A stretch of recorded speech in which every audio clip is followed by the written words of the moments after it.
There are many natural systems and phenomena that will never be the same again. Growing eco-anxiety, eco-guilt, and eco-grief are natural and adaptive as more of us become aware of the incredible harm we humans are causing to our planet, other species, and ourselves. They are an intelligent response from our psyches to the SOS signals in our environment, just as we would feel grief at the death of a loved one or if our community was devastated by a natural disaster. Fierce compassion means facing this grief and despair with an open heart.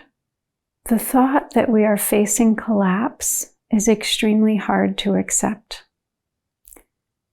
That is part of taking the Ecosattva path, to see that we've basically been given a terminal diagnosis as a species. Our tendency is to deny or resist this diagnosis, but acceptance of the gravity of our situation can bring us peace.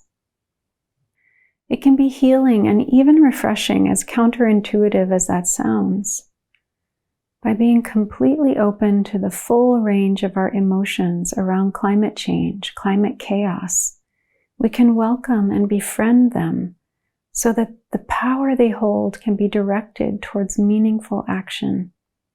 If we don't see things as they are, we can't have access to the real capacity in each of us to respond.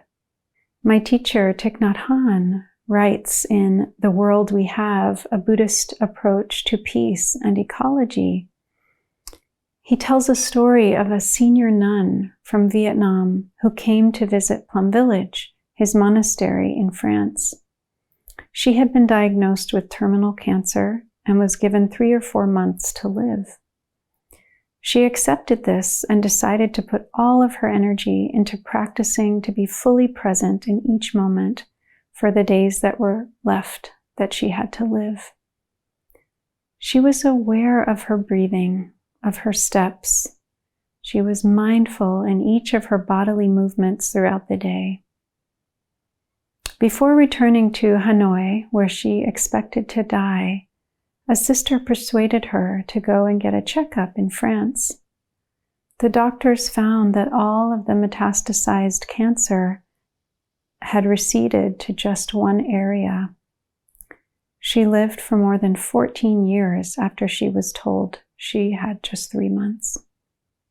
In The World We Have, a Buddhist approach to peace and ecology, Thich Nhat Hanh writes, "The Buddha taught that all phenomena are impermanent. There is birth, then there is death. Our civilization is also like that. In the history of the earth, many civilizations have ended. If our modern civilization is destroyed, it also follows the law of impermanence. If our human race continues to live in ignorance and in the bottomless pit of greed, as at present, then the destruction of this civilization is not very far away. We have to accept this truth, just like we accept our own death. Once we can accept it, we will not react with anger, denial, and despair anymore. We will have peace. Once we have peace, we will know how to live so that the earth has a future, so that we can come together in the spirit of siblinghood and apply the modern technologies available to us in order to save our beloved green planet. If not, we will die from mental anguish before our civilization actually terminates." End quote. So he tells this story as a collective metaphor. We are facing possible extinction as a species.